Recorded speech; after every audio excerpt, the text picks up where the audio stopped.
Yo, welcome to the show. This is the Elk Lodge podcast, the #1 podcast in America. Isn't that crazy? We just found out. It's hard to believe. It's hard to believe, almost impossible. Anyway, today's show, as always, is brought to you by Hexa Coffee, our favorite coffee in the world. And we're not just saying that because we love the people that make it, but we do love the people that make it. It's made by our dear friend Parker Slade that we grew up with. Go to hexacoffee.com, use promo code ELK, and get 10% off of your purchase. Super smooth. Hell Super yeah. Easy. What do you got there? What's that book? Ooh, this is a coloring book made by our guest on tonight's episode. Her name's Alexey Moore. She's a friend of mine that I met while living in Tucson this last stint. She also knows a thing or two about a good coffee shop.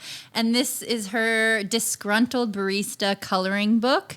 You can check her out at Alexey's Art Adventures on Instagram and get to know her a little bit better on our show.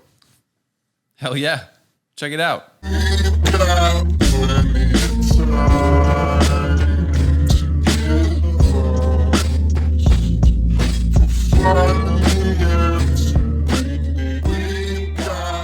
This meeting is being recorded.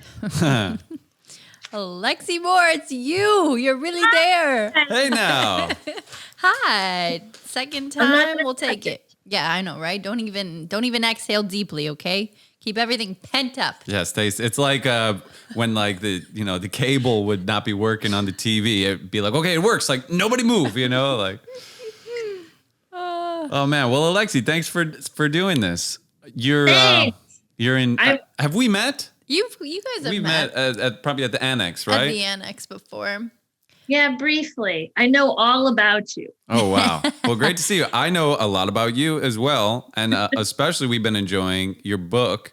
So you just came out with a coloring book, which that's such a cool thing. I feel like there's awesome? not enough people are making coloring books these days. Well, thank you. I was kind of feeling the opposite, but I'm so into good it. to hear that. I sort of was going for a cartoon and coloring book.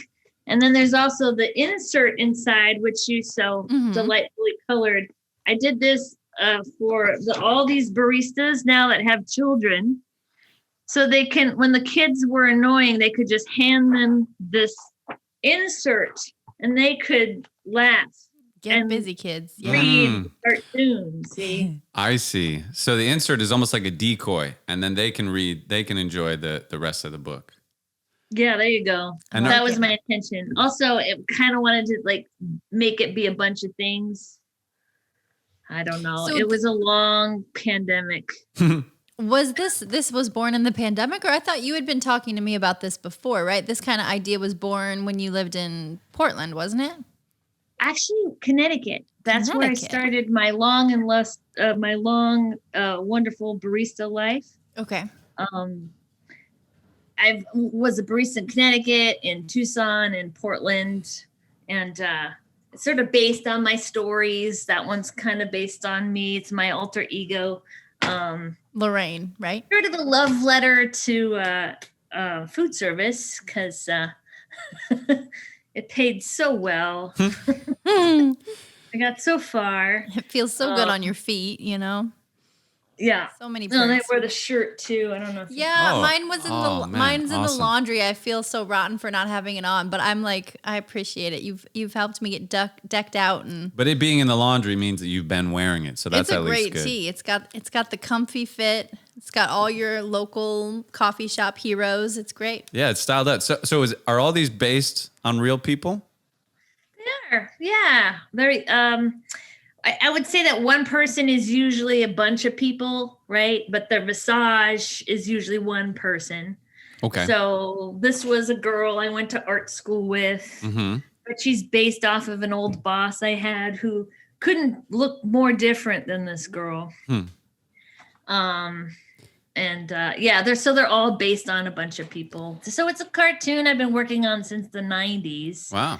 And it's sort of evolved. I have got so many notebooks filled with little. So what I would do is I would work at a coffee shop, and then during my break, I would go find a corner and just start writing and drawing and coming up with stories, something that some asshole customer just said to me that like just inspired an idea or, you know, like a revolt. It was my way of dealing with being a barista. It was a sense of humor kind of saved me. So yeah, that's what it kind of is. I'm going to try my parasol. What do you? Oh yeah. That's good style. That is the it. quintessential Tucson accessory right there. Yeah, or you look like you're going to the Kentucky Derby or something. I tried this out the other day at Bisbee breakfast, and I felt like an asshole. I never felt comfortable lugging one around, but you need it out there. I mean, the shades, the hat, it's not enough. I know. You almost need if not the umbrella, you need a hat that big to protect yourself. Right? Yeah. Well, that's so exciting. Congratulations on finally like getting it all bound up. I saw you printed it locally. Good job. You use Glue Factory, right? Yeah, I really like them. They do such a good job. Who's Glue Factory? The Glue Factory is like a locally owned, like small printing studio in Tucson, but they're kind of like the everyday man's kind of studio. They're Nice. They're pretty righteous and pretty ethically cool company. Sounds cool. And yeah, what I really like about it, it's a coloring book, but there's a story to it. Like you can read it as well. Which it's volume 1. It's volume 1. So are other volumes written, or that's just you know you're going to make more? Oh yeah, they're all written. They've been written for years, but this is an introduction to the characters, I would say, to sort of familiarize people with the characters that are going to be in the story. Their stories evolve. We have the arch nemesis, who's the coffee trainer. We've got her like, she's always dating rock stars and getting in trouble with them. Classic barista. You know. So the depths of the imagination, right? Oh my God, I just had a flashback to like that scene in Elf when he's like, I want 6-inch ribbon curls. I'm just imagining that for like the foam. I want 3 inches of foam. Like, I love the one where she's like, this drink doesn't taste good. Can you make it again? And he's like, okay, how am I going to make a non-fat, sugarless, like latte taste good? Yeah. Called a why bother. Have you started to see those memes and posts on, I don't know, wherever, about people making fun of people's Starbucks orders, and it'll be like 1,200 different things that they're asking for, and none of which is like even remotely close to being on their menu. It's just so possible. obnoxious. Yeah. Oh yeah, no, that's your classic horrible customer. I had a receipt. I tried to save it. I have it somewhere. It was like this. It was so long with just, I want this and I want that and I want this and I want that and I want it just tepid and just, half decaf and half. And it was just like, what is wrong with you? Right. Like you don't want to be in here. That's not like how you're gonna all spit in this drink. Like how bad is your life that you need to control your coffee that much? Like I have preferences, but I'm not gonna lose my shit if like, you put agave in instead of honey, or I don't have cream left in the house and I have to drink it black. Like it's not that big of a deal. Yeah, and it's almost like people's complex coffee order. There's like they're proud of it almost. It's like part of your identity. It's like a badge of honor. I order like a venti half, 16% decaf vanilla latte with celery milk in it or whatever. Oh my God. I love how much you make fun of the alternative milk in here too. There's just like jabs against alternative milk. And it's just, it's so great. What's next, I thought of like a prank video years ago when I worked for a YouTube channel, and it's like not even that big deal of a prank, but it's like you just go into Starbucks and you just like order, but then you just make up a milk. Like, do you have broccoli milk? Or like, do you have salmon milk? I don't know. That would be the whole video. It's a good thing we didn't make it because clearly it's not that funny. No, I'm sure it'd be great. So my question though, why a coloring book? Did you grow up loving coloring books? Like, what? No, I'm too advanced for coloring books. Okay. So what? You're pro. Yeah. I don't actually. I think. Well, I know that it was kind of on trend a couple years ago. And I was like, oh, it'd be so easy to make a coloring book. Well, I should probably just do that. I thought maybe it was just a good way to start, right? And I kind of wanted it to be a couple of things, and I wanted it to appeal to the masses or just as many people as possible. And really, a lot of my baristas have kids now. So that was another, okay, when they're done drawing, they can give it to the kids and then color it. I also really like I've hosted these really great coloring events where, and one of them was with baristas. I took, this is back in Portland now, and it was so fun. And it's just everyone came out to this workshop. I had kids there, I had adults there, I had, just men and women and, in between people, trans people, like so many people came out to this, and it was so fun. And I think that's why I was like, well, maybe the first one should be a coloring book, because it's multi-purpose. It found you. I don't like that I don't like the idea that it'll just like hang out in a bookshelf and be ignored. Mm-hmm. Like I want people to use it and abuse it, and I don't know. Yeah, get involved with it. Be a part of the process. I like that. Like every book should be a coloring book, honestly. What was that? I just said every book should be a coloring book. Really, because it's not. You don't just read it; you can interact with it. You can make it your own. Mm-hmm. Put yourself into it. So you're in Tucson now. Before this, you were in Portland, and before that, you were in Connecticut. Yeah. So did you grow up in Connecticut? No, I grew up in Germany, actually. Oh.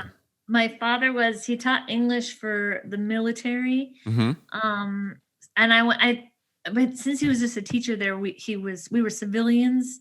So I didn't go to the schools on the base. I went to German schools, and I spoke fluent German. And it was funny. I was a little American girl in Germany, and then I moved to this country when I was 10, and I was a little German girl. Mm-hmm. So that was a little bizarre. Mm-hmm. But yeah, so I grew up in Germany. Then we moved to Connecticut. And my father got a job with the minerals down here. He's a he works for the Mineralogical Record. He's a co-editor. Cool. So he dragged us all down here.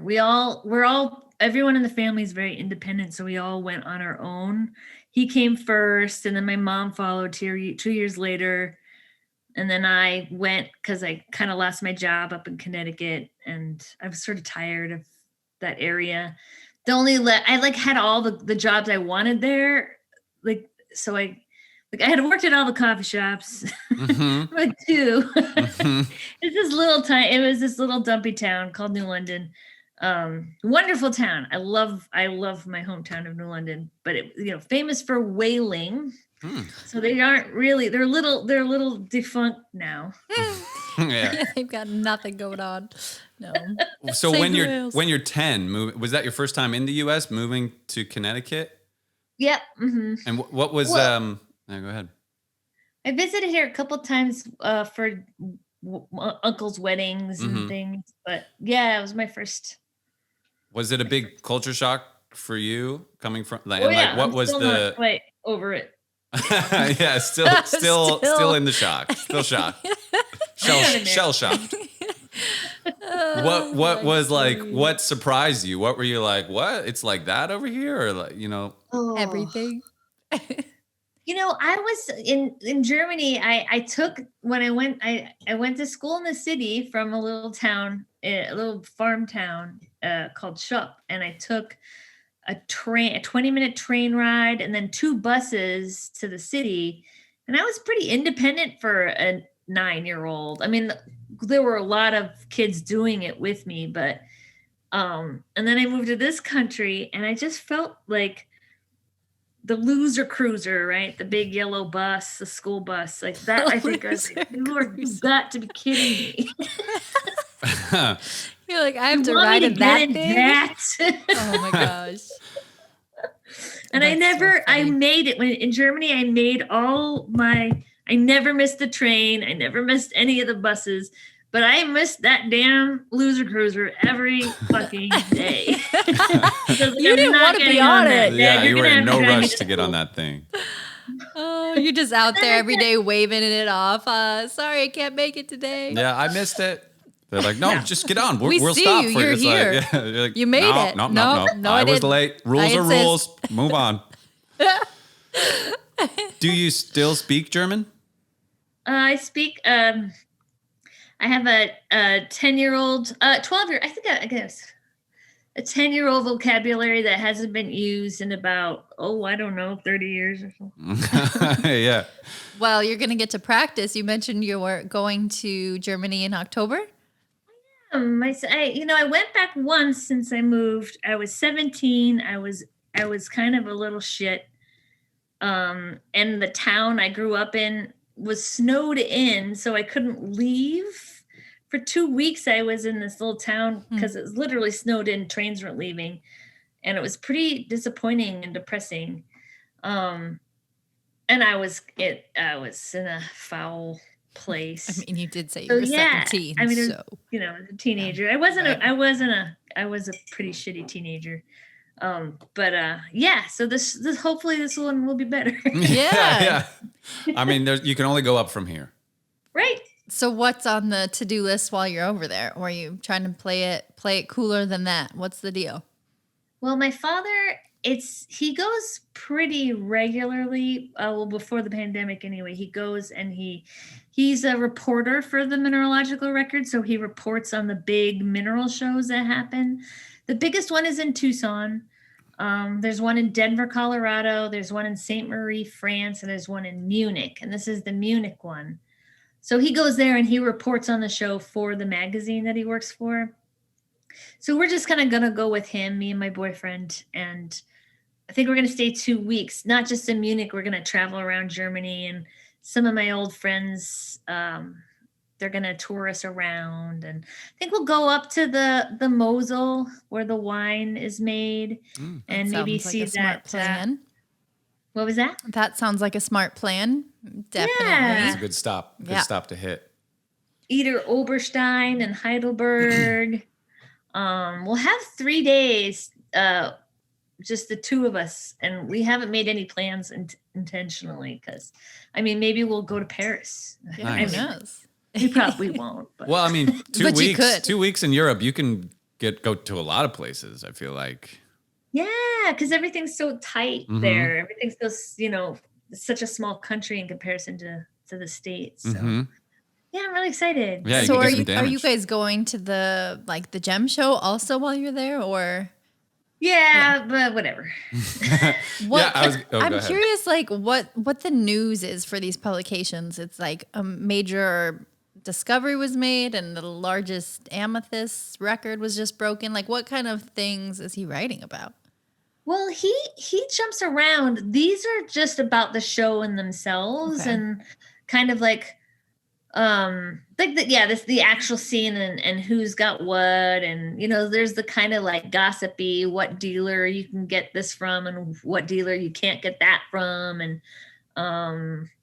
but my father, he's an exceptional writer, so he'll have like a kind of a nice intro about how he got there.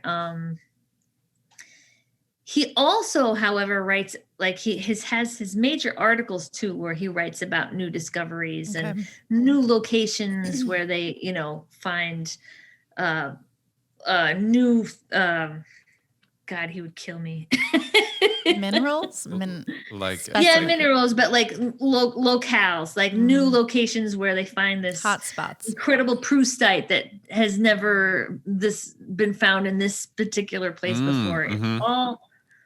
It's all I grew up with it, so it's a little bit it's old news. Well, it is super cool. Minerals are old news. You also It's have a very really cool. awesome collection of illustrations and drawings of the rock and mineral collection that her dad has. Yeah. So she's got like amazing posters and things with a variety of Arizona gemstones on it, and it's Nice. It's actually very charming. And some are different because they've Wait. already been polished down. So I see. minerals are like the Minerals. natural. And you do the mineral form. Yours are all like raw and natural, The raw and the shit. shape isn't okay. That makes sense. And a lot of them you can't turn into gems necessarily. You have to cut them down. Some of them minerals are gemmy, right? And those you can turn into like beautiful jewelry, but like minerals in themselves are the raw thing. They're just taken out of the earth that way. So maybe like diabetes, for example. Gosh, I can't believe That's good. Christine that's a might know very what you're talking gemmy about. mineral Mm-hmm. that you could turn into jewelry pretty easily. But then like, I don't know, galena is pretty gray and not necessarily meant. And I don't think you can carve it down into jewelry per se. I see. Got it. Yeah, who knew? I thought I was a gem show extraordinaire, but I didn't know the one in Tucson that's the biggest one in the world. Yeah. Because you always Yeah. talk about the gem and mineral show or mineral and gem show. Tucson Gem Show, baby. Yeah. And it's like, you're like, it's a big deal when it comes into town. I'm like, It's oh, okay. I was picturing like huge. a farmer's market, just like a little thing, but like, No, it's like a month long. Every venue in the city is taken over with gem dealers. Every Wow. hotel in the city. It's like a 97% occupancy in all of Tucson's hotels. Like it has a huge economic impact. Like wow. I don't remember what the figures were this year because they didn't host it in the same way that they have for the last, I actually don't know when they started hosting it, but yeah, this year it was sorely missed. Yeah. There was a very small one in April. Yeah, it And there- was some exhibits I saw, but nothing compared to like the size of what Right. it normally is. It was the Well, pandemic alternative. The international dealers weren't there. It was all Americans. And they were surely missed. I worked for a couple from San Diego, the Olsons, every year. It's like I think this year was my 7th year working for them. I just helped them sell minerals. And they did well, but not as well as they usually did because a lot of their customers were French and German and Moroccan. Mm-hmm. So, and none of them could come because of the pandemic. So, Right. That makes sense. Is there like sort of what's the most coveted mineral? Like the hardest to come by, like, oh, this guy's got ruby, or I don't know. it depends on the year. Ah. It depends often on what the new discovery was, right? Mm. So like, I think a couple of years back it was Legrandite was a big deal because they just discovered a beautiful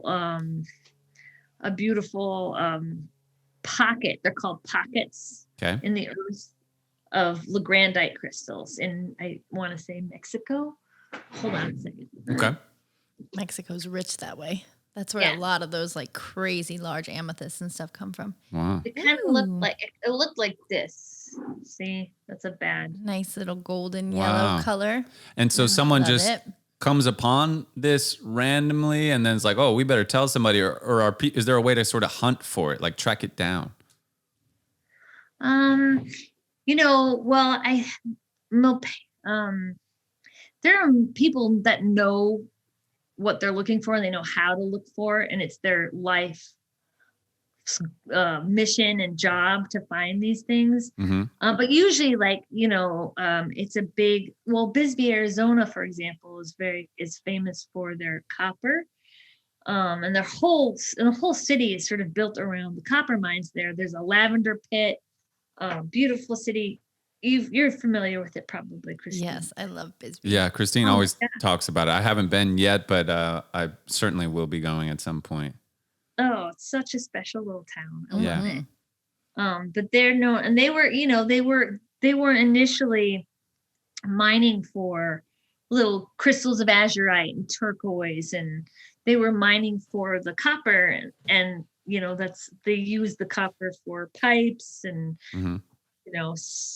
whatever you use copper for. But in these pockets you would find crystals of turquoise and azurite, and it's sort of, they happened upon minerals Mm-hmm.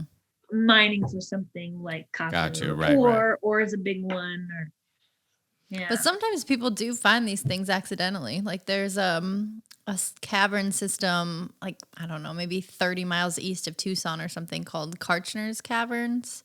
oh yeah. Right? And that was really kind of a cool origin story. There were 2 U of A grad students, like geology students, and they went out in the desert and were looking for caves.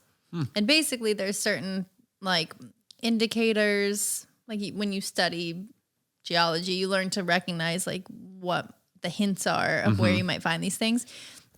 They eventually found a little hole in the ground that was like the size of a softball, and they spent the entire afternoon like digging it out and eventually climbed into it. And now it's like this preserved exhibit that you can go in, like tours go into it all the time, and you can still see their original footprints in the bottom of the cave, like in the mud where they trekked through it in the 70s. Wow. And like they just kind of blocked it off, and so nobody takes that path anymore. But I don't know. I mean, it's a certain sort of like treasure hunter mentality where you're just like really fixated on discovering something. Gosh, isn't that fascinating? Like, it's not like it was in the middle of the Amazon or something. It was like 30 miles outside of Tucson, and there's so much stuff like that. Probably it's crazy. That's got to be the most exciting thing to discover that. It would be so cool to discover something like that, or like a set of bones, you know, to come across. That's the other thing you read about every once in a while. It's like, oh, somebody discovered this fully preserved woolly mammoth body, and you're just like, oh, all these fossils. You're like, I don't know. It's just so cool. Yeah, super cool. Do you have you or does your dad ever go hunting or searching for these and? Oh yeah, my dad does it. He used to do it in Pennsylvania, and he found a couple little fossils and stuff. Anything really major, but there were a couple pretty well-known mines up there. I guess is it the Smithsonian is in Philadelphia or something, and they've got a rich mineral history in that area. Cool. And then there's Michigan is copper country. There's tons of copper that comes out of Michigan, and like classic old beautiful huge pieces of copper that are incredible. Wow. I love copper. I think it could be Utah, but I can't remember. So there was this beautiful stuff, vanadinite, that came out a couple of years ago. This old mine that used to be worked and then stopped producing this stuff. And then one day they dug a little deeper and they found more. It's about the size of a small swimming pool. And they got all of this beautiful, I mean, it looked like turquoise, but a little like brighter green, like almost like a neon green. Wow. So cool. Beautiful. Vanadinite, yeah. Vanadinite. So like little things like that. I mean, super exciting. There was some guy out in like, I think one of the Arkansas state parks just a week or two ago. He found like a 3-carat diamond out there sifting through the river. He's like, I got the start of my engagement ring, you know. Like somebody dropped it or it's no, like he natural? found a natural diamond out there. Jeez. Nice. Somebody dropped it. Yeah, I found this in that lady's pocket. You know. It is so funny though. Like the Tucson connection to the gem world. I love it. I learned about turquoise a little bit out there, which I always thought was fascinating, but like, cause I'm a sucker for turquoise through and through. I love it. But like different jewelry made from like different Native American groups looks a lot different from, the work of other like people. And so like the Navajo people make jewelry with like very large stones, for example. And that was because they were like more of a sedentary culture that kind of like lived in one area, and they spent time harvesting stones from like one place and had time to dig deep and like find larger pieces of the mineral. And then there's other artwork that you'll see, or jewelry makers like Zuni people they were more nomadic, and they would travel and they would just like basically essentially skim the surface, so to speak, and just find like tiny little slivers of turquoise here and there. And so when you look at like their jewelry, a lot of it has like, very tiny little pieces, and it's more like intricate stones laid in instead of the larger ones. I think it's just interesting that like, what you have access to mineral wise really influences like the kind of art you make, the kind of jewelry you make. That's true. Very cool. Do you have a favorite mineral? Oh, I like diates. And what is that? It's like it's beautiful, bright, gemmy green. I could get one. Yeah, please. This is I awesome. don't This is even like know show and these. tell. These are brand new for me. What was it? Dietase? Diet, Pepsi. They sound like pharmaceutical, like drugs and latest. Ask your doctor about dietase. What's your Symptoms favorite mineral, include Christine? colon failure, liver failure, heart failure, kidney disease. Do not chew brain dietase, tumors, as it and will death. break your teeth. What's your favorite? My favorite of all the stones. Of all the stones. I like calcite a lot. I like Calcite. This is really my father's area of expertise, but this is the ooh, that's like a dark emerald. Oh, look how bright Gosh, that it is. looks like kryptonite. It's like is that emerald green? What even color is that? Emerald yeah, it looks like green. an emerald. It's so pretty. Amazing. And it's translucent, or is it just the light reflecting off of it? It's a little translucent. Yeah. Okay. Amazing. I think Wow. that's on your mineral poster, isn't it? That green No, guy? I haven't. This one's kind of Ooh. new. I Okay. haven't gotten that far. I don't think I've never painted a diaptase actually. Hmm. This is an azurite. Seems like you've Gosh, got this some looks homework cool. now. Yeah. Oh yeah, I've that got one's this is pretty. an this azurite. came out of gosh, it's dusty. This came out of the Milpias mine in Mexico. And I don't know what they were mining, but unfortunately what happens a lot of the time is that the miners are very, very poor, and especially in some of these poor Mexican towns, they hire a group of people to come to mine, right? And they're in the mine and they're slaving away. So what some of these miners discovered is that they just had to sell like a flat of these to an American mineral dealer in Tucson, and they could afford to leave their jobs Wow. and buy, expensive cars. And so the miners, the owners of the mine, all of a sudden they noticed that their miners all had very nicer cars than they themselves had. Like, wait a second here. They were doing quite well for themselves. And I think then they closed the mine for a little while, but now I think it's back up and running. But yeah, when I first started working for the Olsons, they had so many of these, and that was the story that Dawn Olson would tell me, and I'd be like, "Whoa, that's so cool." Mm-hmm. I mean, you can't blame them, right?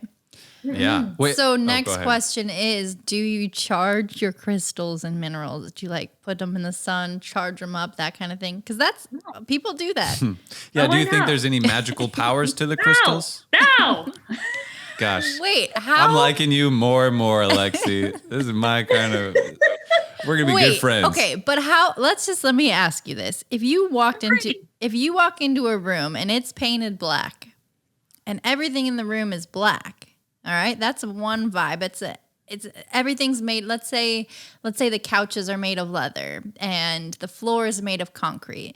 There are attributes of that environment that are going to impact the way you feel, whether it's the temperature of the cement on your feet, or the coolness of the leather when you sit on it, the color, everything is influencing your experience while there. So why is it so hard to believe that if you were in a room made of amethyst, that it would feel different and have a different effect on your body? I think physically? it would feel different, but it still has just as much effect as the couch does. The amethyst is just as magical as the leather couch or the concrete floor or the black paint.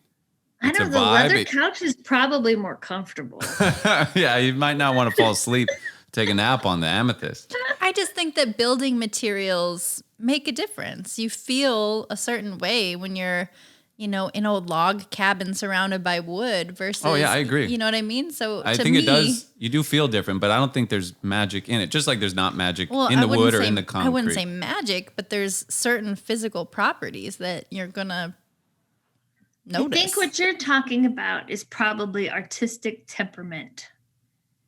Like you see beautiful things and they make you happy. Yeah. I mean, it could just Or be you're that just simple. like, oh, that's so nice, right? I think like that might be the artist in you, sort of like I don't know. That is a nice way to describe it. Yeah, that is a nice way That's to disagree. Very generous of you. Yeah. I mean, do you think, I have friends who are like, hold this. Like, do you feel different? I'm like, no. Do you think, do you feel different when you hold things? I guess for me, it's easier for me to imagine a stone having a power if I'm surrounded by it, like I'm describing, right? If I'm wall to wall in an amethyst, so you I think feel the like it would amethyst have energy. is giving off a readable, measurable energy. Yeah, I think there's an energy, whether it's sunlight bouncing off of it or it's going to interact with the other conditions around you to create some sort of impact. But I'm not sure that when you shave an amethyst down to the size of a ring and you put it on your finger, that it has all these crazy metaphysical properties. So yes and no. I'm a little on the fence. That's fine. And we could be wrong. I mean, who knows, But do you think that if you were in a room, you close your eyes, you're just sitting on a pillow, and you have no idea what the walls are in that room, if it's concrete or if it's amethyst, do you think you'd feel different? And then blind test, they'd sit you in another room it's no different. Like, and you don't hear anything different. There's no different echo or anything like that. You'd feel different. The temperature would be different. If it's the light would be carpeted, you'd different. feel different. But the carpet, there's no magic in carpet, but it is different. I don't know. Have you ever Like felt the a good Coke check? and Pepsi test. What's that? We should create like a Coke and Pepsi test. Yeah, exactly. A blind leather couches. blind taste test. Yeah, take a nap on this leather couch and take a nap on this amethyst. Can you even tell the difference? I don't know. I'm curious about what are your thoughts on that? You said you don't really believe it. Does your dad believe any of that? Is he ever? No, neither of us are into the crystal magic stuff. It's for him. It's a very science-based sort of pursuit. The chemical properties, like this is what it is, that kind of thing. Yeah. Okay. I mean, and an aesthetic thing too. Although he tends to gravitate towards very ugly rocks. He likes really ugly metallic. They're not ugly, like but the pyrite, I guess some the of them are fool's ugly. gold or something. No, pyrite can be gorgeous. Pyrite is pretty. I mean, it's fun. It's an illusion. It's like gold. Yeah. Fool's gold, if you will. Yeah, I mean, I love minerals. You have a few around, like this thing over here is crazy cool. That one, I forget what it's called right now, but it's supposed to cut down the electronic emission. So you're supposed to put it between you and your TV signal or something. I don't make the rules, you guys. I just buy the gems at the gem show, okay? This it's one, super cool. it's beautiful. This is beautiful. It's part black, but then it also has these silver kind of mica. Do you know what it is? Parts. I'm totally blanking on what it is. I bought it a few years ago at the gem show, and it's epic. I mean, I love it. It's not pyrite. I forget what it's called. It's a heifer. It's a heifer. It's a heifer, all right. That thing's no joke. Gosh. I love it. Yeah. All right. Changing gears here a little bit. You do puppet stuff as well, right? Oh, yeah, I do shadow puppets. Shadow puppets. I think I'm trying to remember because we worked together on producing your puppet show, which you performed at the Annex, 2 Christmases ago? Is that what it was? 2019. And that was really fun. I remember Alexey sent me the script and I'm reading it over in bed. I'm like, oh yeah, this is great. This is good fun. And it's just really cool to kind of watch the whole evolution of it kind of go from this concept you were envisioning and then kind of seeing you bring it all to life was really cool, and watching people enjoy and react to it. What was that like seeing it all come together? It was so fun. I mean, I have to say, and the thing that I like about Shadow Puppets is that it's collaborative. Art is, I'm such an extrovert that art kind of bums me out because really, this was just me alone drawing character. And of course it was fun and all that, but as an extrovert, the shadow puppets bring they're more. It's more of it's always it has to be a collaborative thing. They're these big productions, and you just like I love bouncing ideas off of people. And we had this great musician named Twillian, who was just so cool. And I mean, it was really kind of stole the show in a lot of ways. He had this. We had one of our characters. One of the main characters was a. God, I can't remember. Tamara the Toad, I think, right? Something like that. Tamara the Toad, and she was one of these big Tucson toads that when you lick, you go off on an acid trip, right? So, I mean, and the script was a little bit, I mean, not. It was racy, a little racy. Like I remember reading it alone in my bed thinking, oh yeah, sure, no problem. And then as I'm watching it and I'm like, oh my God, people are tripping. The frog there's hallucinations happening. Like, but it's a psychedelic toad. It was a psychedelic. Wow. It was a psychedelic journey. But is it the type of thing that like adults will get it? It'll just go over kids' heads, and they're not gonna really understand it enough for it to be. That's what I was going for, and I think that's what happened. I don't think kids were scared. I got no complaints. I had a lot of them come behind the stage and wanting to like meet the puppets and interact with them. It was so cool. It was cool. And it was neat that talking about kind of working with other people too, she brought her dad in to be like one of the main characters, and his voice, my God, it was just so epic, and he nailed it. Like it was great. He was good. So he's really lost his calling. He was meant for the stage, I think. But like I was gonna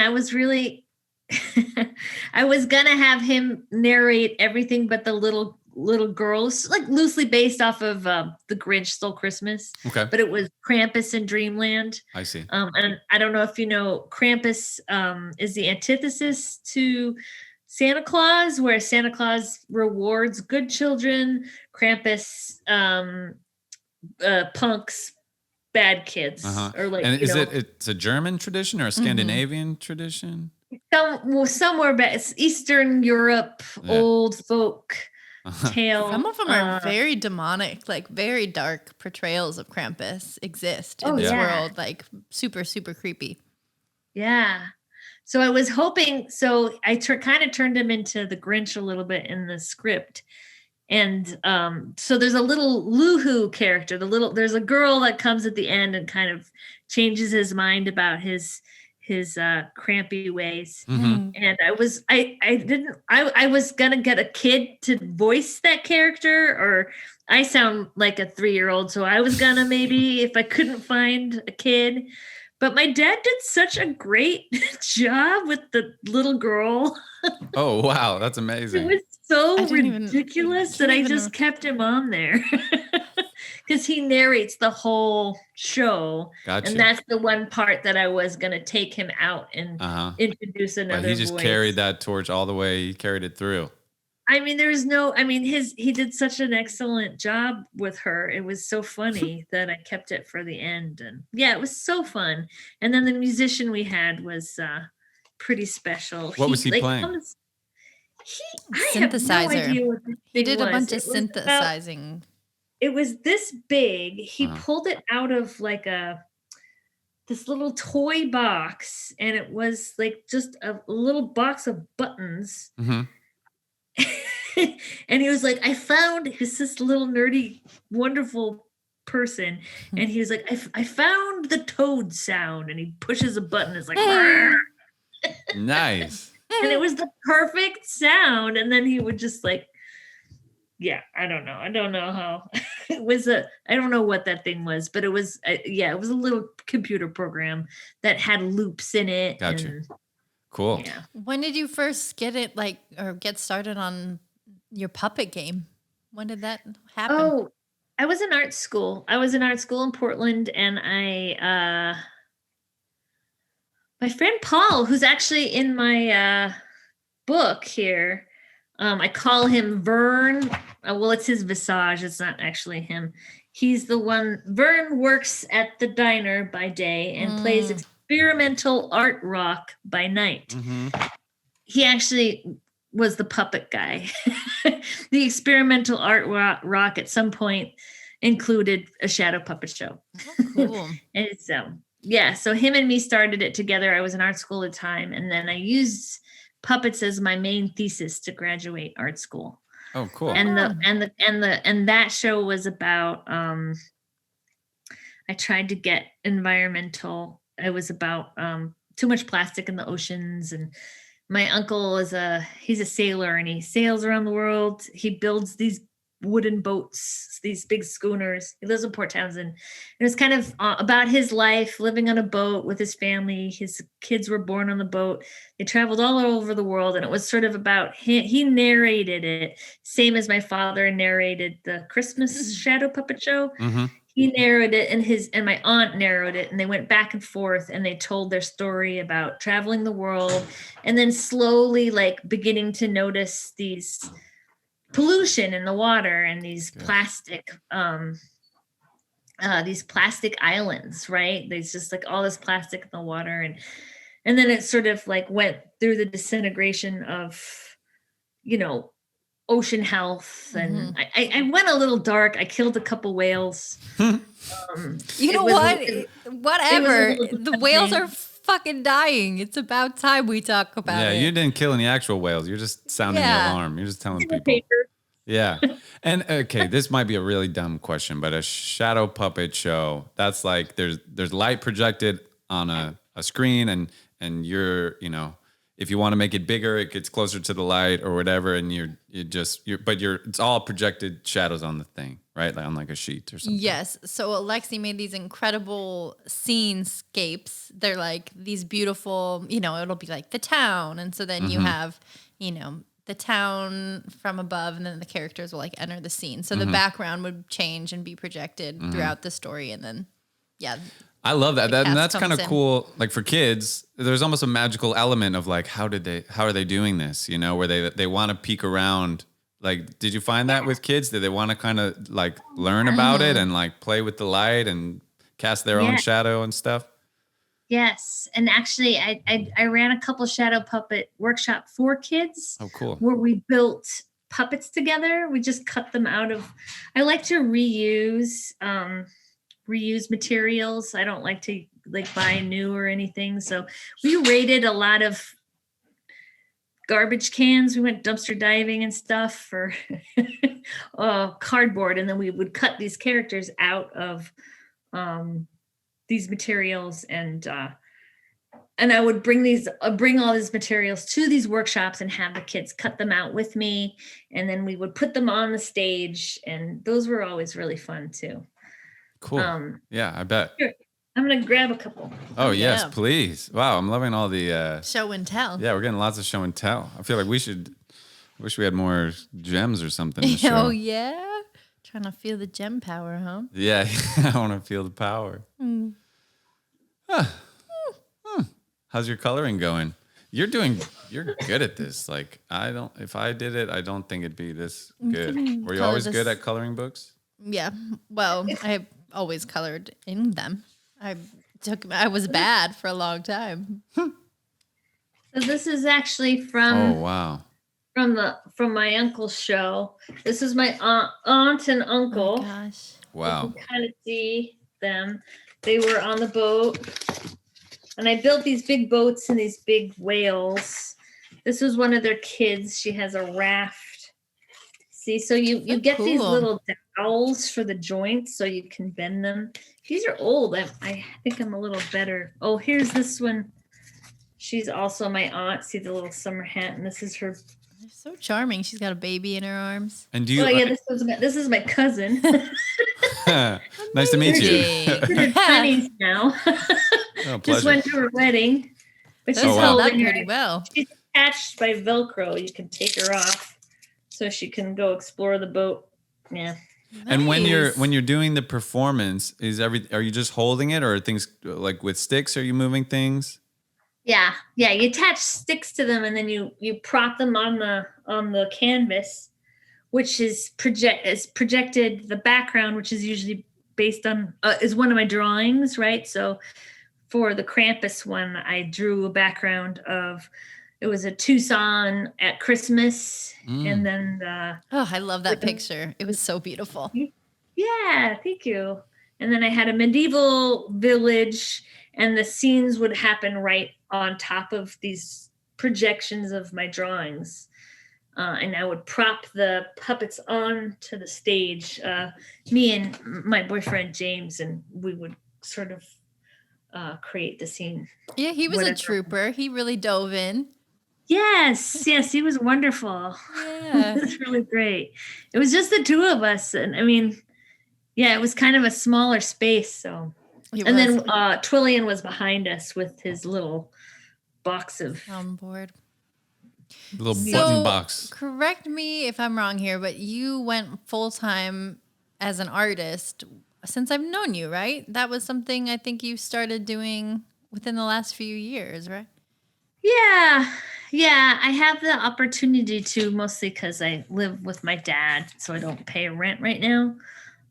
So I just sort of, my job is to get up every morning and create art and try to sell it. And you're living the dream. That's so exciting. That is our dream, is to very cool. make art, and that's what we do. That's our job. And there's a little plug behind you, but for everybody who can't see that, you can follow all of your work at Alexey's Art Adventures on Instagram. Plus, what I like about you is you have an email list, which is another way. I think it's such a great tool to stay in touch. And I just saw your little email go out last week about the coloring books. It was very exciting. Cool. Yeah, that's huge. So what are your thoughts? What's kind of like the biggest challenge in, prioritizing your art and art sales and all that stuff? I haven't mastered it at all by any means. It's like that's all right. Yeah, I mean that makes sense. It's a work in progress. What are the challenges you're facing now?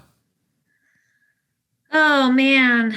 Well, it's really hard to set your own schedule. It's so hard, and I am distracted by absolutely everything. Mm-hmm.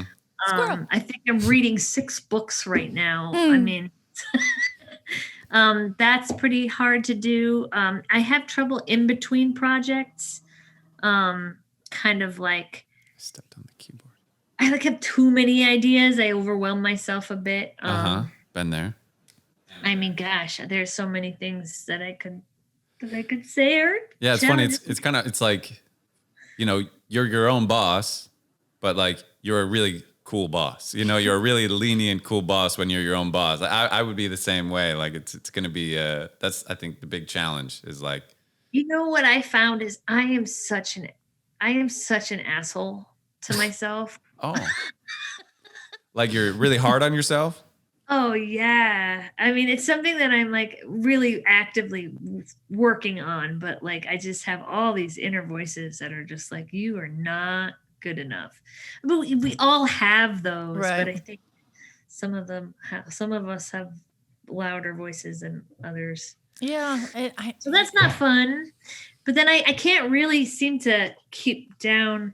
They want me. I've had so much coffee experience at this point. They always, every time I get one of these coffee jobs, they expect me to manage it because I'm a little old now, and I do know what I'm doing. So, but I never wanted to do that. I'm not. Right. You're like, I just want to show up, sell some coffee, and get out of here. Get in, get out. I'm not. Leave the rest at work. Yeah. Yeah, that's the hard thing about a management position is there's no real clock out, Yeah, I've never wanted that. I've seen so many of my friends have had that job, and it's not my shtick. Yeah. Okay. It's nice to have art to fall back on for sure. It's amazing. So what's going well? I was doing really well. I had lots of commissions and paintings lined up, and then the pandemic happened. So it threw a wrench into some things, but gave me time to work on the coloring books. So. Yeah. And so you said that you can find the coloring book at Bookman's right now if you're Tucson based. Is that right? There's one left. Whoa. There's only one left. Oh so my gosh. gosh. One lucky person out there. You better hurry up. They might already be gone. Well, cool. That's Wow, exciting. I feel so honored that we have two. We're we have spoiled to color over every here. page, or else my guilt is going to just be immense. Well, trust me, we are going to do that. Hopefully they'll make another order with me soon. I'll be in Flora's Run pretty soon, which is how the cute. the new Rincon Sure. down the street here. I'm in Old Town Artisans. Oh, that's new.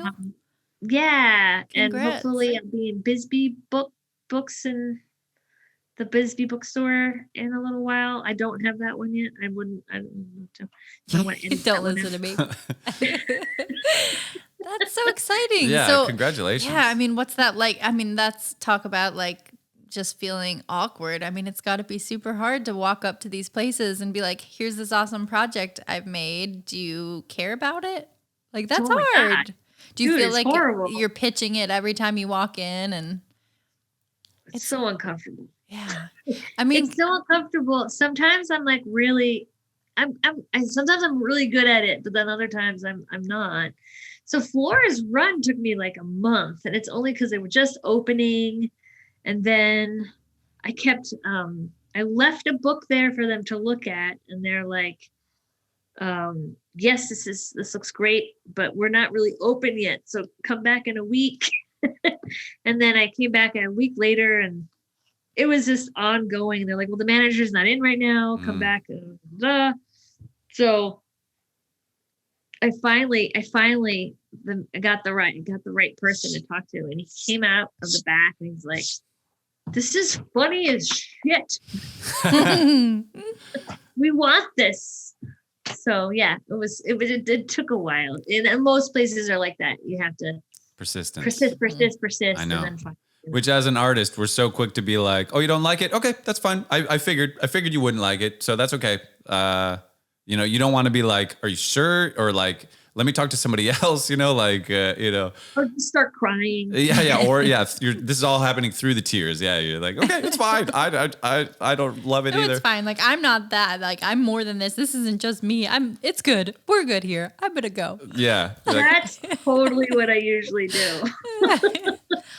I get it. I think that's just part of totally being an get it. artist, like the self-doubt and the like vulnerability of showing somebody your work. You think it's good. You hope they like it, or you hope something. You just want something, A little bit of validation goes a long way. Yeah. So, do you think that you've gotten more confident pitching it as you've had the practice, or is it still, like you say, like hit or miss, like depends on your mood or state of mind? It depends on my mood or state of mind. And I really just started this 2 weeks ago. So ask me again in a little while. All right. I'm Fair very enough. proud of it. So if Good. that's not really, that's never like I know that it's a pretty unique piece of work. And so that I'm never really down on the actual product. Good. I hate calling art products. I can't believe I just said that. But yeah, no, it's just, it's never comfortable. One of these days I'm going to hire a millennial to just do this for me. Hey, are either of you interested? In pitching this, or We will promote it. We will. I wish we had a bookstore. We would sell it or something, but I don't know. I struggle with pushing my own stuff too, but maybe it's like I'll push your stuff, you push my stuff. Maybe that's what artists should start doing more. Is like would be less awkward. just promote each other, because promoting yourself, some people it's very easy for, and I'm jealous. You mentioned like starting your own online gallery, which I thought was a cool idea. Yeah, well, because I make art, I paint and stuff, and then I made an Instagram just for my art, And then people hit me up sometimes like, "Oh, like how much?" But it's always a friend, and I'm like, dude, like I'll just give it to you. Like I'm so, And so I thought I'm gonna make an Instagram of like a gallery that just looks like a gallery, and accumulate different friends' art. But that way, like the price, you're not coming to me for a price. You're going to the gallery, and like the just like separate myself from it so that I don't feel personally, guilty or responsible or any sort of, or capitalist or in any weird way about selling it and charging people, for it. So we'll see how it goes. Stay tuned for that, folks. But we'll get you in there for sure. Yeah, and we'll get you in the gallery. Yeah. Cool. Excited to be there. Yeah. No, I guess that's why I have so many questions about that. Because I'm just finally knocking on that door where I'm like, I want to sell my art. I want to put my art out there, and it's just been like a lifelong journey, even to just accept that I want that title of artist. It feels like a pretentious title to me, artist. I don't know. Yeah. It's like an exclusive kind of cliquey little world, the art world.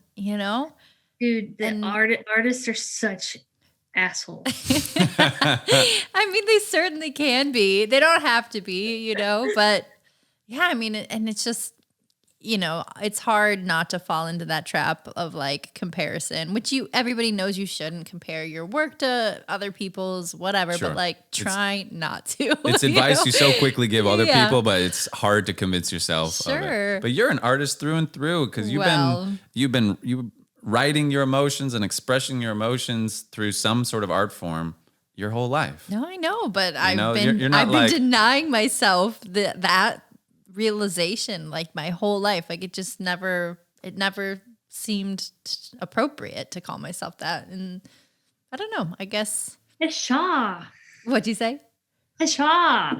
Pshaw. Well put. Yeah. Pshaw indeed. I'm shaking it off. I'm getting there. Yeah. But I can understand why one degree of separation from, the work, it would be helpful. Again, it's just sort of like takes out that little shred of vulnerability where you have to negotiate a price. Like those are hard skills. Like you need those skills in life, but you don't get them often. Like how often are you really in a meeting with an employer to negotiate a raise or a salary? Right, I mean, right. it's just few and far between. So I don't know. I think with anything, the more you practice a skill, the generally the better it gets, the easier it is. And Yeah.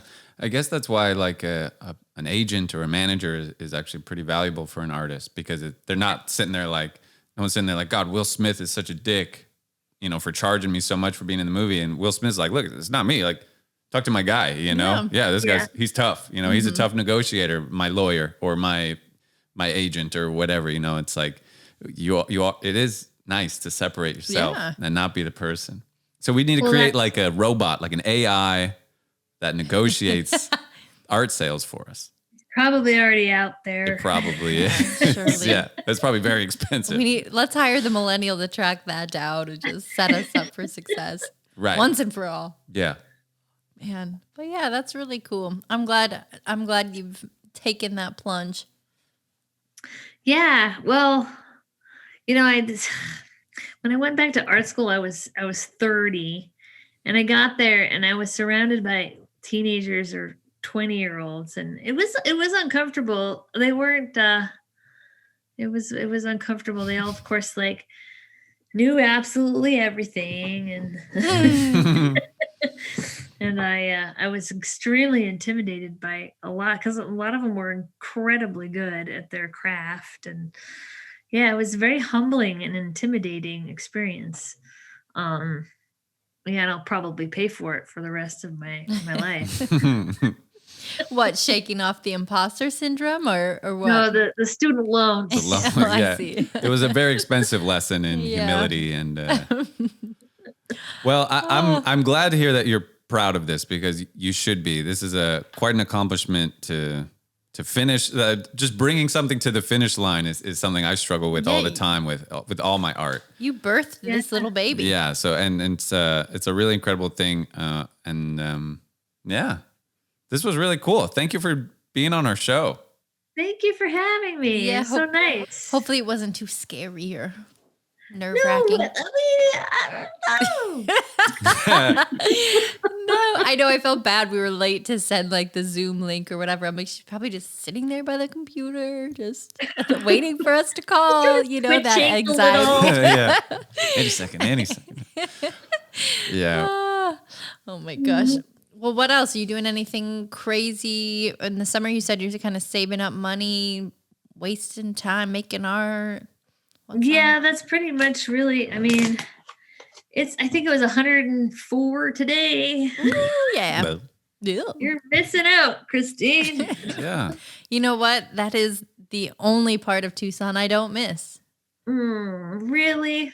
Yeah, You should come back. I have been really enjoying not being hot. Like it's actually very cold right now. It's chilly and it feels so good. Yeah, I'm like, you might want to bring a jacket. Like if we'll be at the beach later, you might want to bring a jacket. You're like, I want to be cold. I don't want the jacket. I know. I'm liking being cold. I'm still at that point where I'm like, yes, be cold, which is I normally hate it, but I'm still recovering. Yeah. But we love You? Tucson. Like yeah. I love Tucson as well. We sometimes are on Zillow looking at houses in Tucson And by maybe sometimes, fantasizing. like most nights, I'm on there looking. I mean, I do play the Zillow game in other cities as well. Don't get me wrong, but Oh, yeah. Sure. I'm most genuinely searching in Tucson. Oh, what other cities do you go Zillow? So glad you asked. Okay, Thank God you asked. other cities I like to look in. Santa Fe, New Mexico takes a lot of time. I like Boise. Is an interesting one. Yeah. I really like Boise. I've been there once. It was it was surprisingly cool time. Yeah. Nice. Yeah, I know. I was pleasantly surprised. I think it was that surprise that like keeps it on my radar. Yeah. San Francisco is a super fun one. Not like I could afford anything. It's all ridiculously expensive, but it's fun. The houses are cool. And then, just random. Like I look at Denver, but then like, my sister will make a comment about wanting to leave, New York City. And so I'll look at like cities on the East Coast with her in mind. Like I just love house hunting. Like it is so fun. I do the same thing with Airbnb, even though that company and it's kind of horrible, but at the same time, it's like it's just fun. All the different places you can. Oh, I could stay in this tree house in Portland. Right. So cool. Do you on Airbnb? Do you just have like 20 different cities, like wish lists, and you have all the coolest places? I do that too. Or I'll be like, okay, I want to go to Lisbon, and then you look at Lisbon, and you're like, okay, here's all the options for when I stay. It's like, I'm not going to Lisbon, but like, but if I do, if so, It's I'll be fun. ready. I do the same. It's so fun. So, okay. I mean, I guess this is a dumb question since I know where your first air travel is. But other than Germany, if you could go anywhere, tomorrow, where would you go? I would go to Oaxaca, Mexico. have you been there before? No. Cool. No. Where in Mexico is Oaxaca? Kind of the middle. Okay. It's really? not on a coast. It's central. No, yeah, it's not on the coast. It's a little, right? I thought it was Geography like down major? closer to the like peninsula. Isn't it on the Gulf side? Or I guess I think the actual city is fairly inland, but okay. it's- I'm rusty. it's mainly the art that I want to go and be Oh. part of, or yeah. Where else? I mean, I guess I've had this like I really love New York City. And I used to go quite often. When I lived up there, but yeah, that would be fun. I like Boston. I like the East Coast cities a lot. I like Boston quite a bit. But then you have to listen to that dumbass accent, which is so horrible. Whoa. You don't like the Boston accent? I mean, I like to make fun of it. I don't know. I really don't know a lot of people from Boston. I'm not sure I could get through an entire. Well, you're not going to make a lot of Boston friends with this episode clip going viral. I'm just not sure I just could kidding. like hold a straight face if and when I actually meet But it's somebody like, from Boston. I mean, I've been to Boston. I feel like it's kind of like the Chicago accent. Not everyone you meet has such a thick accent like they do on TV if someone Sure. does an impression. But when, it's, I mean, but it's when an I accent, encounter and it's that there. person, I'm gonna lose it. Yeah. But so that's Oaxaca. You guys were kind of both right. It is in the peninsula, but it's not. Inland, yeah. But it is inland. And if you guys knew how incorrectly I spelled it the first time, you'd think I'm You way don't know how dumber to than spell you that already think. cheese? It's a cheese. a weird Oaxaca one. I did Cheese like is a weird WAHACA or something. I'm bad at geography. I'm real bad I'm at not geography. great either. I think I made that. Once there was a obvious. Trivial Pursuit question that said, what country or what continent is Zimbabwe in? and I got it right, but I said, all right, Zimbabwe's in Jamaica. Jamaica's in Africa, so it's in Africa. Oh. And they were like, it is in Africa, but you're still really dumb. So anyway, my geography is not great. It's not my best trait, you know? Oh, man. See, I was a geography and English major in college, so people like expect me to know everything. Right. I would almost spatially be afraid to tell people that because I know. But you're good at it, actually. Well, you are pretty good. I mean, there's certain places I know better than others. Like, I'm by far the worst at European geography and everything. Yeah, that's like the region I know the least about, I guess. Mm-hmm. And That's fair. I don't want people quizzing me. It makes my heart race. I'm panicking. It's like, oh God, I don't know. I should know, but I don't know. Like once you get it right and someone's like, wow. And you're like, I was a geography major. So, but like you wait till you got it right. You don't say it like while you're guessing, you know? Yeah, I had an interesting conversation. We actually went to like a party recently, which was weird to be back socializing. And isn't it bizarre? Yeah, it feels a little weird. You're like, should I be doing this? It's like more rebellious than ever. But I had an interesting conversation, sort of like similar to the experience you mentioned. There was a girl and she was Asian and she had always felt like she wasn't Filipino enough for the Filipino community and kind of got like shunned for that reason. But then she was always like the Filipino girl to like, you know, the white community around her or whatever. And I forget where she grew up, but there wasn't a very like strong Filipino community. So she was just sort of like floating in this other region. But she had gone to some sort of like event and it was like hosted in sort of by like a Filipino organization or something. And they quizzed her and were like asking her for these countries in Eastern Asia. And they like gave her all this shit because she couldn't name a few countries. And so she asked me and I named them right away. And then she felt like even worse. I'm like, damn it, if there was ever a time to just like not know but she was about so Mongolia, mad. like it was, you know. Like, She's like, where's Mongolia? And you're like, oh, you mean next to China? She's like, well, fuck. But she was pissed because she was like, they told me I'm a bad Asian. Like, that's bullshit. Yeah, like, what, I gotta up. know all this info to be a good Asian? Like, it's kind of, it's fucked up. It's kind of like you, though, like, you know, too American for the German kids, too German for the American kids. It was weird. Yeah. It is an interesting spot. Do you think that, like, you know, kind of always feeling like an outsider a little bit as a kid shaped your artistic ventures in any way? Oh, yeah. Big time. Like, very much so. Was art your way to try to connect with people? Was it just like something you can do by yourself? You don't need anybody else? Or like, what do you think it was that kind of? Probably more like the first, like a way to connect to people. I remember when I was in middle school, I made a money drawing pictures. Like they always wanted me to. I got the commissions in middle school for, draw the Little Mermaid, draw a scene of Beauty and the Beast. And I could do them fairly quickly. And I made a nice little profit when I was. There you go. Oh, Hustler. wow. So you've been selling art for your whole life. I guess, yeah. That's cool. I mean, yeah. I don't think it lasted too long. I think homework got in the way. So. Damn homework. It gets in the way of everything. That's why I didn't do it. But I ended up not knowing where Zimbabwe is. So, you know, it's a give and take. Maybe you should have studied a little bit harder. It's a give and take. I'm not trying to get on Jeopardy, you know? So. Oh, gosh. Well, shucks. This was a fun little time. Yeah, Alexey, it was great hanging out with you. I'm glad. Yeah.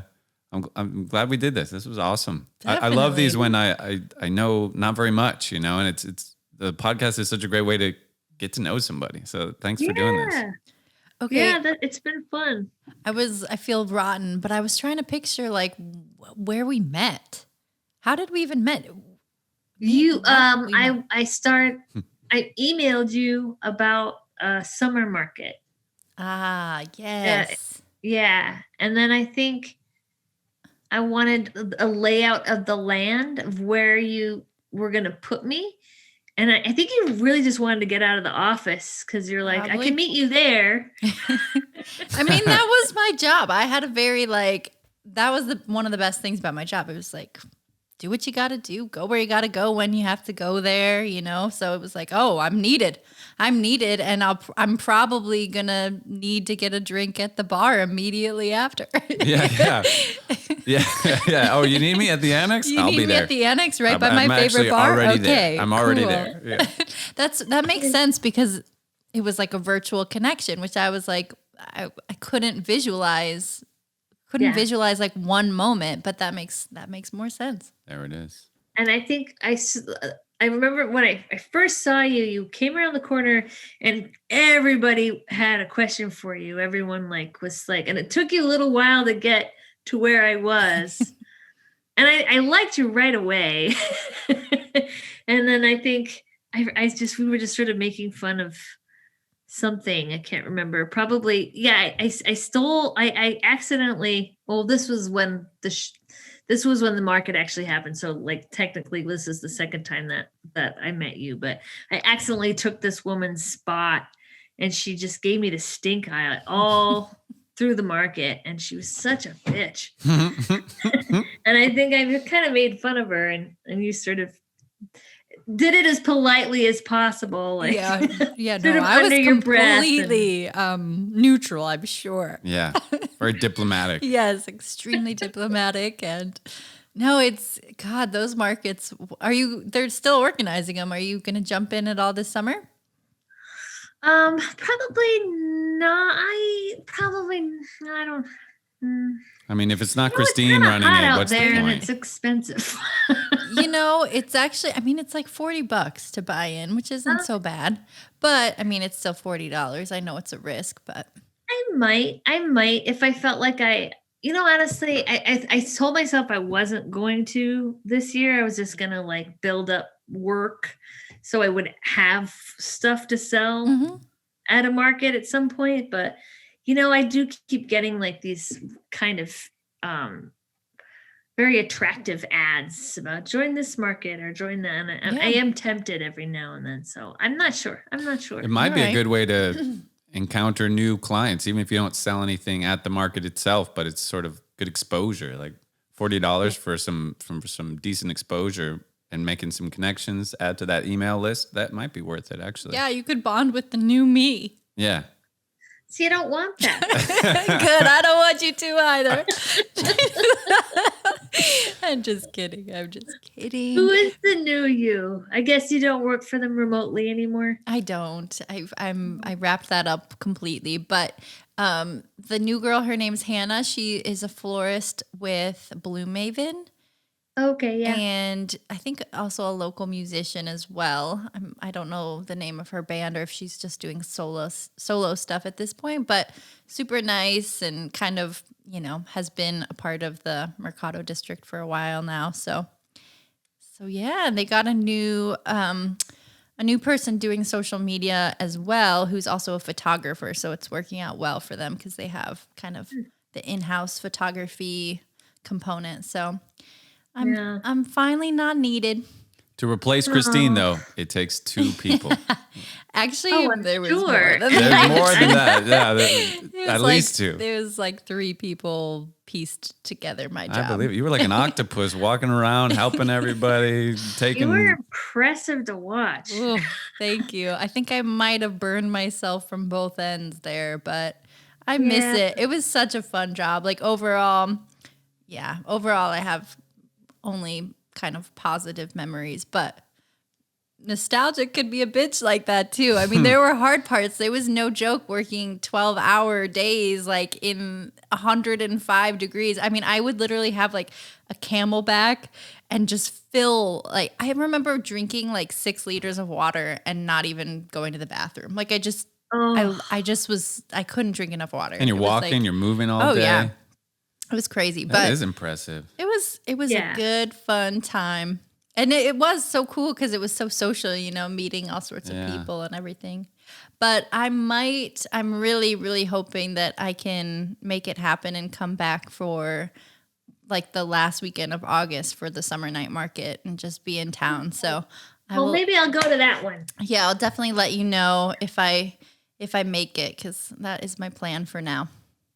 Oh yeah, Cool. I'm into that. Yeah, I got to go It's see so and overdue support. to go to Tucson also. Yeah, definitely. For sure. I know, and I think I just was so sad to see where we have a wedding during All Souls weekend. Wait, what do you mean? You have a wedding where you're in So we will not be LA? able to go to Tucson. Yeah, we have a wedding in Chicago, and it's during the All Souls procession. So I think Oh, which bummer. is very sad. It's very sad. I was planning to come back for that one as well. So it is happening this year. It's going to happen. Oh my goodness. That gives me like a little bit chills. Yeah, I know. It's such a magical event. It's like so special to Tucson too. It felt really somber without it. Yeah, yeah. Did you watch the video that they tried to do that night? I did watch the video. I watched a lot of it, and it was super cool. I had FOMO. I was like, I should be there, like in the festival grounds. But I thought it was pretty cool considering. Yeah. Yeah. I appreciated their effort. I know it was I think it was a lot to change gears in such a huge way, but they pulled it off. Yeah. I didn't watch a lot of it. It kind of bummed me out. I won't lie. Well, I mean, it was so different than what we know and love about it. So it's kind of, Yeah. I think, a fair reaction. There's a lot of people that have a sort of invested possession over what that event looks like, because it's so directly tied to your own personal grief that's like it's such an impersonal thing. So I don't know, to shift and like change that, it's kind of like pulling the rug out from under people, It's like, oh no, Oh, yeah. I need it to be like this. Mm-hmm. People, I mean, it's probably feels good. Like once a year, you get this kind of connection it's huge. with death and with loved ones that have passed. Like there probably was a serious void without it. Oh, yeah. That makes sense. And not to mention, like, grief is usually such a private, personal thing that everybody sort of dismisses you to have, right? Like, people are uncomfortable when you talk about grief, when you talk about, somebody you've lost, whatever. That generally makes people pretty squirmy. So to actually come together with thousands upon thousands of people that are all, able to kind of see you and meet you in that place, it's a really powerful thing. Yeah, it's beautiful. And just the art that is all Insane. up and down that procession too. It's just such a beautiful night. And then of course the grand finale at the end is always like, I mean, it's gorgeous. That's It's the really burning pretty. is the The finale. burning of the urn, yeah. So like all week long, the urn will sit out and people can put, notes of things they want to let go of, whatever, pictures, whatever they need to kind of let go of and release. And you put it in there, and then they lift it up with a crane and set it on fire. And then it just like is this colossal burning ball right above you. It's, Amazing. Yeah, it's very cathartic for sure. Yeah, I forget why I had to miss it that one year. Maybe I had a gig or something. Because I was in town leading up to it. We made masks and stuff. That was so cool. But then I had to leave before. I remember everyone was saying like, oh man, like you're a week early. Like too bad you can't come next week. Yeah. I forget what the reason was, but yeah. One day, I think everybody should experience a Tucson All Souls procession in their life. yeah. Like everybody should do it. It's the best. I agree. I think oh, never mind. Scratch that. Forget it. Forget it. I'm wondering, I think that was actually where you guys might have met, was at the mask making Could have been. event Yeah. Could have been. at Yeah. the right. Annex. That makes I think sense. I think that was the moment, because you might have already been there, like working on, you might have been working on Krampus already, but no, that was probably too No, soon. we were just beginning to talk about it. I was there to meet some other puppeteers in Tucson. And no, you were introducing me to Paul Ware, Yeah. who is such an incredible help. Oh, yeah. Yeah. I miss Paul Ware's that guy. amazing. I do too. He's, What a cool, really snarky kind of cool dude.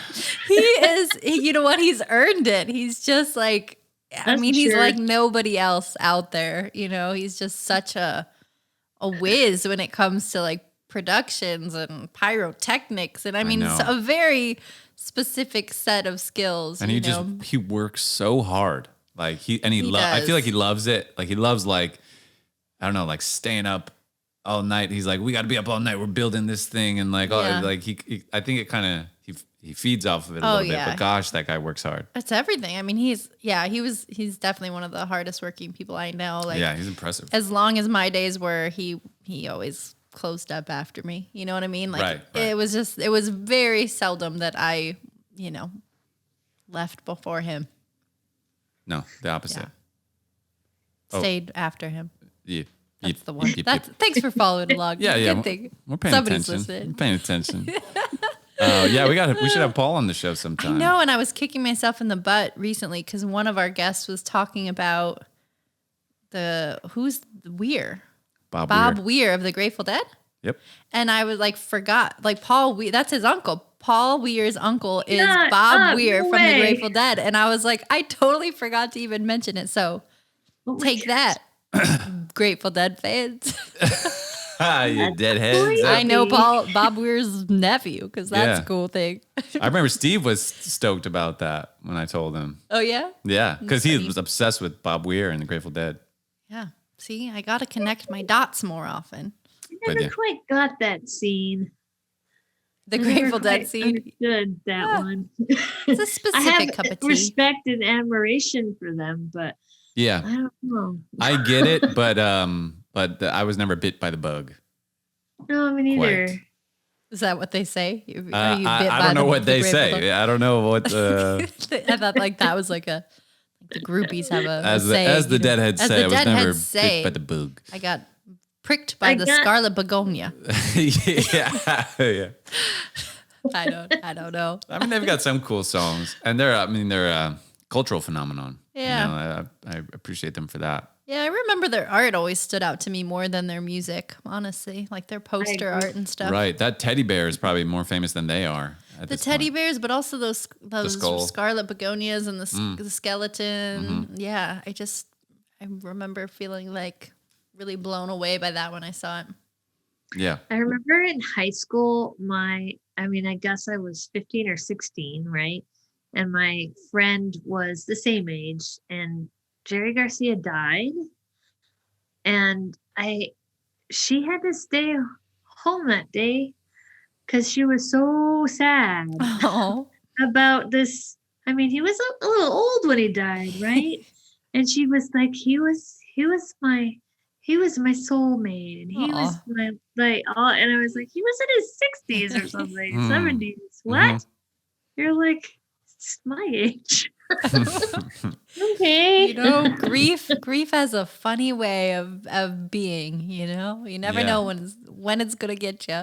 What death of a celebrity struck you the hardest? Oh, probably Anthony Bourdain. Oh, it was just 3 years ago. I've seen. I think that was his death anniversary or whatever today or yesterday. There's a documentary about him coming out that looks pretty good. I bet. I think it's out. We should watch it. Yeah. I heard it's. I just read it. Sobbed through the whole trailer. I was just a mess. So I hope I probably shouldn't go watch that anywhere public because I will be sobbing audibly in the theater. Yeah. But it could be cathartic. I bet you won't be the only one. Yeah. What about you? Maybe it's something should be watched in the privacy. Yeah. That's true. If you know it's gonna lead to an ugly cry, just do yourself the favor. Stay home and watch, Yeah.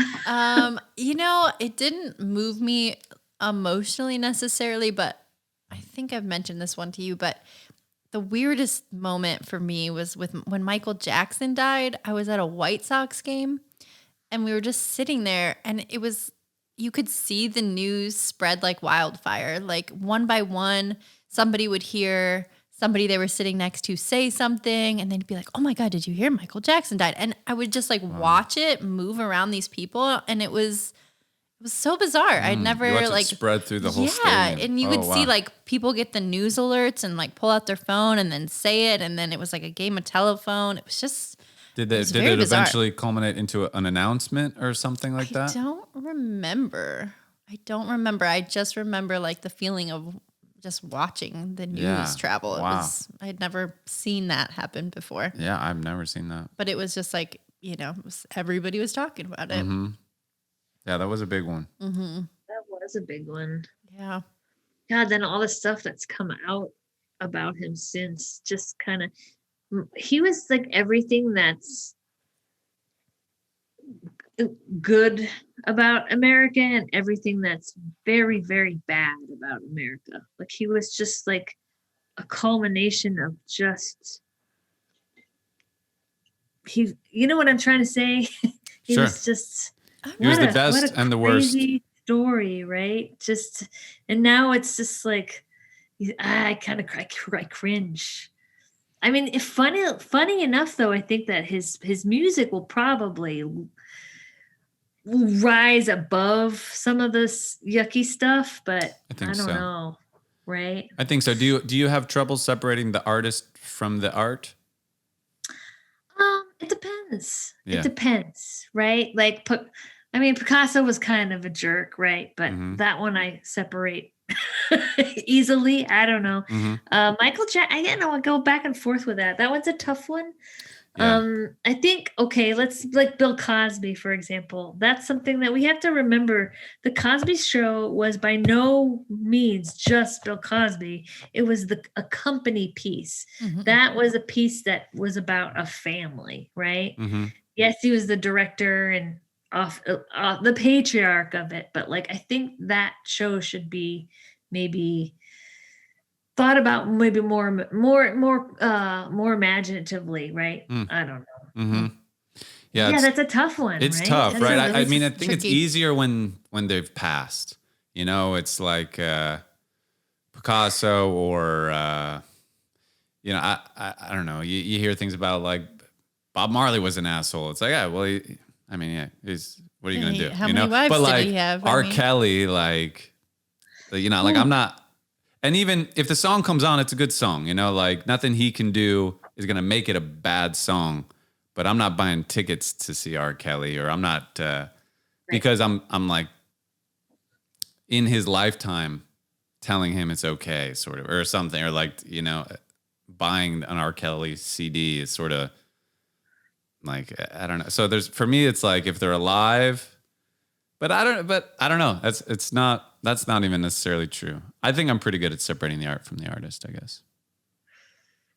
But music and stand-up comedy is different. Like Bill Cosby's comedy, I can't really enjoy because it's so personal. It's just from his head. It's him talking. It's just him versus like music. There's a beat, there's a drummer, there's a bass. There's more to it than just like you know? I don't know. It's tough. It's a tough thing. It can be tricky. Yeah, I know. It's a weird place we're in now too, because everybody's quick to get canceled. So it's like you don't want to just be a zombie that's not thinking critically about somebody's actions and whether that really warrants their entire life and everything to be taken away, or right. I think it's important to still kind of think critically, make your own opinions, because people are a little trigger happy with the cancel culture lately.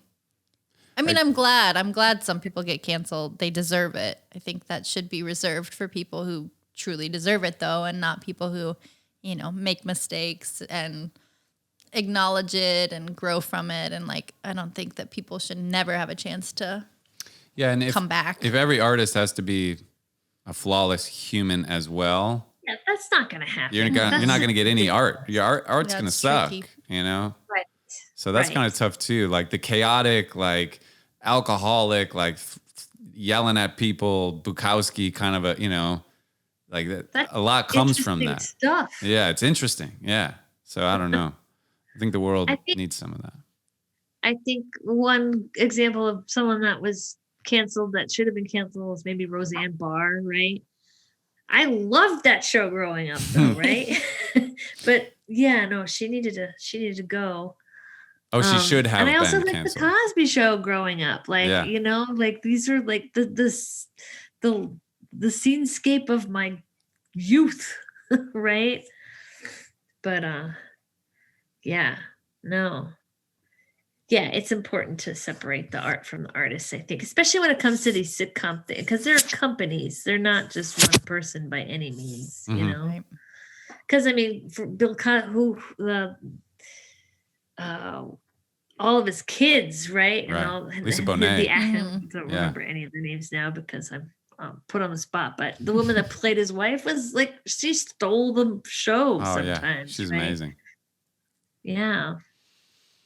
Yeah, Yeah, I got to take it with a grain of salt, I guess. I guess so. I mean, yeah, it's tricky. I don't want to support people that are being scummy I agree. assholes, but Right. yeah, it's interesting. It is.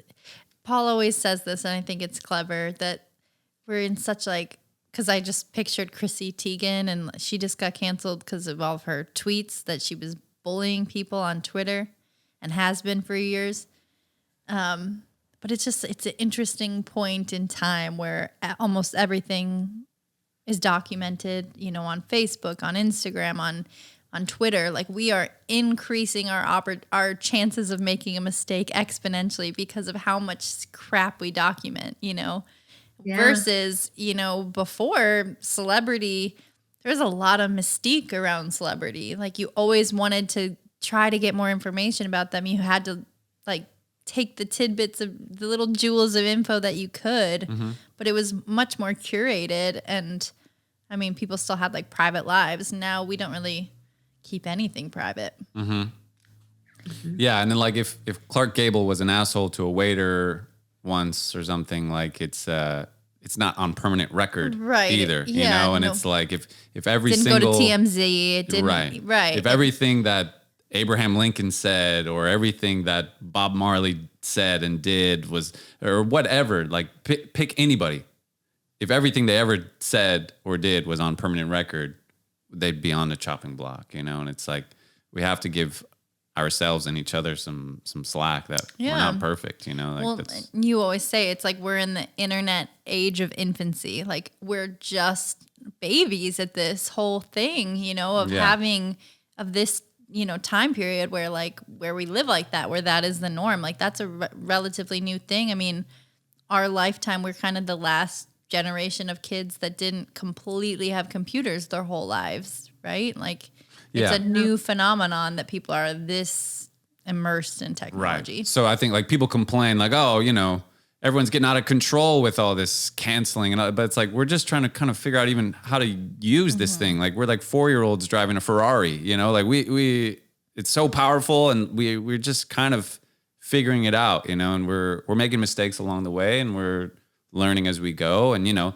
people talk about cancel culture like it's only gonna get worse and they're just gonna eventually cancel it. But like it'll swing and sway, and I think eventually we will get to a time where it's like, didn't you hear what they said 8 years ago? And people will be like, well, yeah, but I mean, look what I said 8 years ago. Like, what did you say 8 years ago? Like, that's okay, People evolve. Yeah. So. Yeah, it's interesting too, though, because okay, the age of culpability, like who's responsible for what, right? Like Facebook and Twitter just banned Trump, for example, from the platform because they no longer wanted to be responsible for what came out of his mouth. And I mean, it's just like, I think we're just getting to the tip of the iceberg in terms of like online censorship and what that means and what's coming next in that way. And, while I'm personally very happy to not have to listen to Trump on those platforms, I also know that a lot of people are super triggered by the idea of censoring anybody in that way. And I hear that concern as well. Like, I don't love the idea of censoring speech in general. I feel like that has a lot of warnings and sort of problematic potential, but I'm just glad I'm not that Facebook. This was inciting war. It's crazy. He needed to be. Yeah. No, I agree. I fall in the same way. Like, I think that he was creating violence and it had to be done. But I know that I'm not, people don't universally accept that to be true either. Well, and the hard thing is too, like, did silencing him help or did it hurt? And we won't know until, hindsight, but does silencing or kicking him off of these things, like now he's going to make his own social media platform. It's going to like really centralize. Well, he did, and all it was these people. so bad that he had to take it down because his ego got hurt. Oh, well, because it was a blog. Yeah, he already took it down. I didn't even know anything about it. Yeah, he had like from the desk of Donald J. Trump or whatever, and it was his equivalent of Twitter, and it performed so poorly that they took it down a month later. Oh, wow, that's hilarious. So maybe they did the right thing. I guess we'll... Even he was over it. He got over kicked himself. Off. He deplatformed himself that time. What the heck? He made such a fuss when Twitter and Facebook. Yeah, he's did like, it. can somebody please kick me off of this because I don't want to do it. I have to sit and write for a long time, focus on something. He's not gonna do that. No. Yeah. No, not his style. No. Well, shit. Well, fun. shit. What Goddamn. God damn. fun. Is there any place we should plug or send people to find you? What's the best way for people to follow along with you? AlexeyMoore.com. Okay. Nice. Got good. the website. AlexeyMoore.com. Or my Instagram. I didn't actually do that on purpose. That just sort of hangs out there. Hey, Oh, sure. It's a pro move, whether on purpose or not. That's a pro move. So Alexey's Art Adventures, and that's ALEXEYS Art Adventures on Instagram. Yes. And AlexeyMoore.com. Yeah, go check out the gems, the minerals, the coloring books, the T-shirts. Yeah. We didn't even talk about your celebs on bikes, but you have a whole series of celebrities on bicycles, which is super rad as well. These are paintings, photos, what? Illustrations, yeah. Illustrations, yeah. I have. That's probably the funnest thing I do. Wow. Because it's like something out of my. It's like It's not something I plan or think. It's just I should pop that celebrity on a bike. It's kind of like vacation. Yeah. And then I tend to go for someone that I like admire and someone I'm a fan of, right? And, yeah, I'm doing my recent series involves celebrities that we've recently lost and miss a lot. So I have Aretha Franklin and Robin Williams and Carrie Fisher. Oh, that's another one that smarted. Mm-hmm. Oh, actually, Robin Williams too. Both of them. Yeah. Those hurt quite a bit. Mm-hmm. And yeah, coming up is oh shit, I'm losing my track of thought. Bowie. Yeah, well, you get it. Yeah. Yeah, Aretha, Robin, and Carrie Fisher. Those are David Bowie. I've got David Bowie on a bike too. Nice. Maybe when you're ready, Anthony Bourdain on a bike. Yeah. I think that should. Well, actually, I'm going to do a calendar. Oh, cool. Of recently departed. That'll be my Christmas. That will be my Christmas campaign. I'm going to do a calendar of recent celebrities that we've lost and missed. That could be a reoccurring that's thing. The next big one. That could be a reoccurring thing. Like everybody who died last year ends up on the calendar the following year. But you might get to a point where you only have 11 good celebrities and you're like, God, I hope somebody fucking dies soon here or December's looking a little blank. You'll be practicing Santeria, just doing all you can to change the fate of some unfortunate soul. Get my crystals out. Right, yeah. Get your crystals out. Get the crystals ready. Or put them away. I mean, maybe they're saving sun. people. Oh, man. That's a good one. Put them to my head. Yeah. Make sure they're on the chakras in the right spot. Charge them. Like with your phone. Can you charge your phone with a crystal? I wonder. No. Okay. That was not even that bad joke. Well, all right. Oh, man. Well, that's as good of a note as any to end a podcast. Yeah, let's end on my bad joke. That's good. On the crystal magic joke, I'll get my parasol out. Oh, perfect. There we go. Good closer. Woo, woo. I feel like, I don't know, I want you to be in like a spaghetti western with that thing. Oh. Yeah, or like Gone with the Wind or something. Yeah. Right? Is that kind of like Old South kind of thing, or like where's this style from? I bought it for Asian? $2 at a flea market. Nice. Okay, it's a flea market. That's where it's from. Yeah, I'm not Flea sure. market style. Styling. Very cool. All right. You do what you All got to right. do to stay well out there. Parasols Okay. included. We miss you so much. Thank you. I miss you. I miss Tucson. I'll miss keep you you. posted about late August. Say that again. I said I'll keep you posted about late August and Yes, give you a please little do. confirmation when I'm headed east. I might be ready to do a market then. Cool. Yeah. I Well, don't know. I soured on them a little bit. Do the They're just market really or drink shitty. drink with I me hate through it. sitting there. I'm sorry. What? I said do the participate in the market or just drink and shop through it with me. Yeah. I think I'd prefer that. Cool. I had a friend that I volunteered with at UNICEF, the little gift shop here, and she told me that she would happily sell my stuff. She's an incredible salesman. She was going to happily hang out behind sell my work for me while I went and networked or whatever. And I really want to take her up on that offer. Yeah, that sounds nice. I hate that so much. Yeah. My boyfriend has a great time. He's like, this is so fun. I'm like, I can't. My ego. I just like, cause, oh my God. It's hard. Art and comedy. Phone a friend. That sounds good. Yeah. But yeah, my friend Lisa might do it for me. Cool. Yeah. Well, my secret goal is to have stuff to sell at those markets eventually. So I'm kind of in the same boat as you. I'm like, I gotta Yeah, why just don't make you get a everything. booth? I'll split a booth with you. We'll see. Okay. Ah. Okay.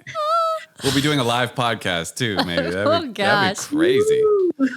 Wild. That wouldn't be that crazy, but Yeah, we'll see. I just ordered concrete molds. I'm gonna start making some like planters and things. So we'll see how much. But again, it's like if I have inventory and if it feels right, I'll go for it. If not, I'm just gonna build more things until next time.